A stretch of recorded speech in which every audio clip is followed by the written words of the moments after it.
Hello, everyone. Today I'm recording for the episode 116, and Tuesday recording is for fitness talk.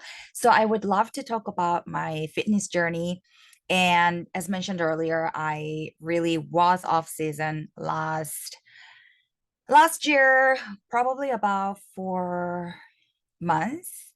Um, and because I was so heavily focused on spirituality journey, and I've been led to that. And unless you experience when I say like I've been led, you really wouldn't fathom deeply. I don't know how to describe it, but there is like a really intense moment of training, and there was like quarter training for me. And the training is ongoing, but that was intensive training, but now I am more balanced. So I am back to my fitness journey, and from January, February, how it's going, I would love to talk about that fitness journey and also the training block and my principle and also classes that I love and some tips I can share maybe. Yes, so fitness talk. So I normally plan my training block. So normally 4 to 8 weeks. So it's 1 to 2 months, and that is very intense training.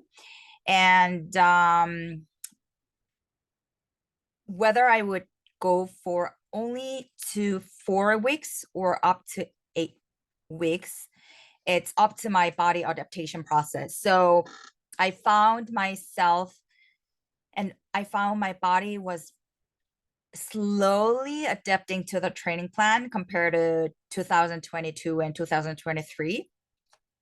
That time it was like boom, like weekly on the weekly basis. It was more like I felt like it was more positive adaptation and faster adaptation. Whereas this year, January, February, how it's going, when I see the process and how I feel, my body responses and everything, I feel it was definitely a slower adaptation, but finally I feel like I get the hang of it. How do I know that?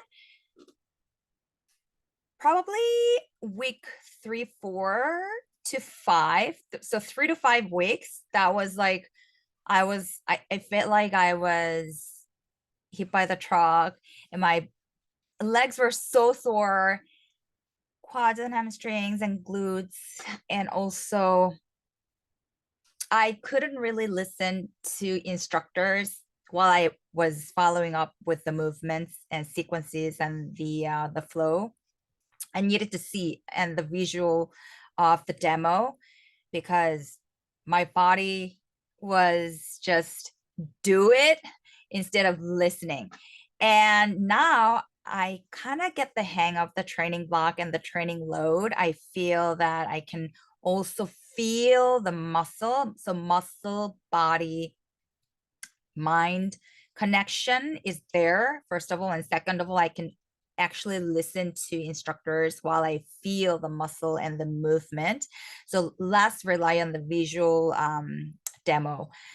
And also my brain is back. So on the week of probably roughly 3 to 5 weeks, I felt like I've been like my brain was fried. Yeah, like the normal official term is brain fog, but my term, how I would like to express is my brain was literally fried.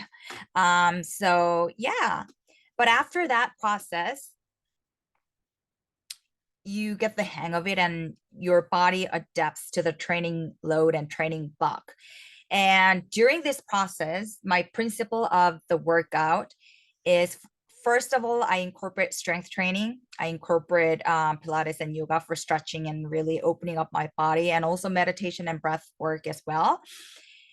And lastly, cardio aspect of it, I do jogging, sprinting.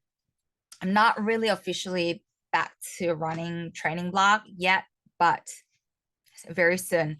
Yet I wanted to really build my body and adapt to those training block first before the running training block because I was off training last year, and I gained a lot of weight, as mentioned earlier. So I wanted to burn the fat off and also let my body adapt to those muscle training and strengthening training.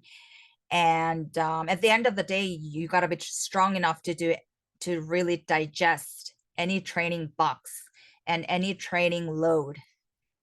So yeah, that was my main goal. And the principle here was progress overload. So when you lift, make sure, let's say, for example, deadlift, let's say you started with 30 or 25, 30 pound, you make sure that you challenge your body with more heavier, like heavier weight, more weight.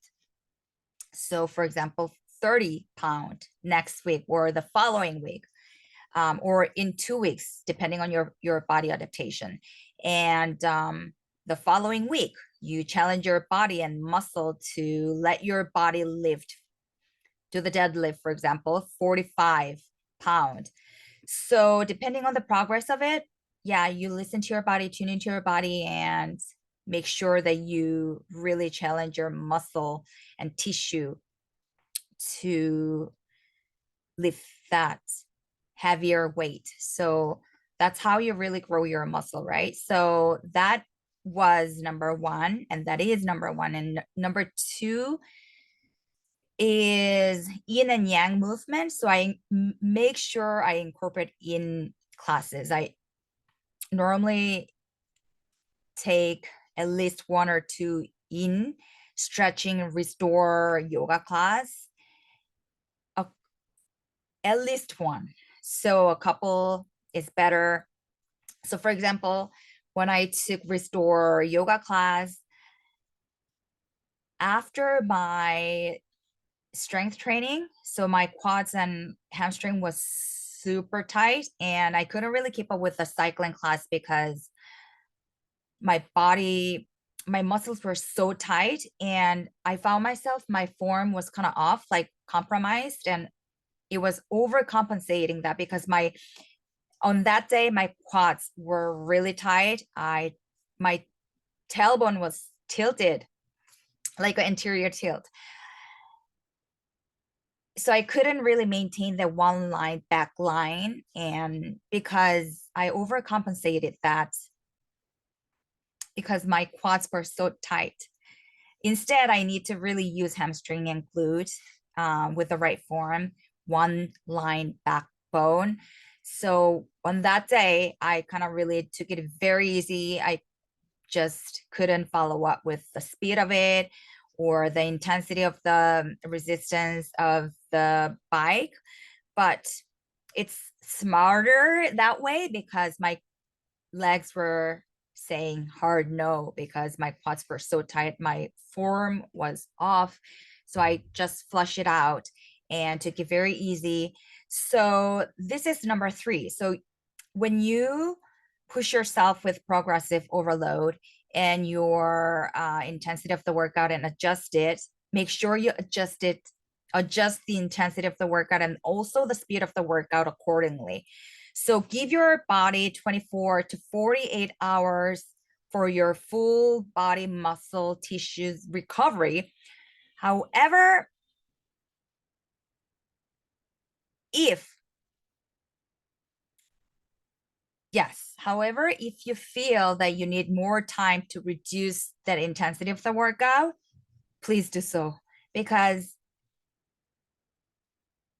based on my experience, if I still push my body, I ended up having like a strained muscles, and that really wasn't the pleasant feeling at all.